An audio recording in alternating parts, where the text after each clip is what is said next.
नमस्कार. आपण आहोत तापोळा या ठिकाणी. खऱ्या अर्थानं महाराष्ट्राची भाग्यलक्ष्मी कोयना आणि या कोयना नदीवरती चालू असलेला हा आहीर ते तापोळा पूल आणि या पुलाचं काम जे आहे ते अंतिम टप्प्यात आहे.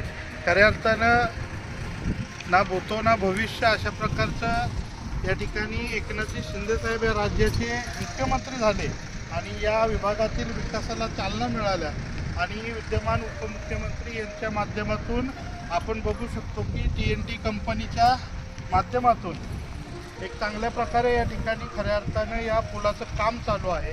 आपण बघू शकतो की इथल्या आपण अधिकाऱ्यांशी चर्चा केल्यानंतर त्यांच्याकडून असं सांगण्यात आलं की मेपर्यंत हा पूल पूर्णपणे वाहतुकीसाठी खुला केला जाईल.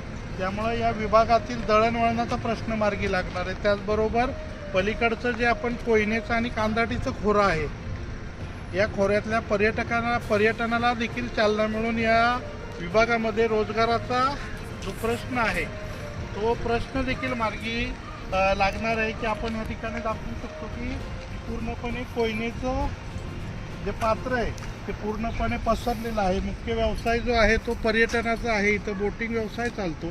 त्याच पद्धतीनं या ठिकाणी कृषी पर्यटनाच्या माध्यमातून रोजगाराचा प्रश्न मार्गी लागणार आहे. Nitin Gaikwad, DDM news, Tapola.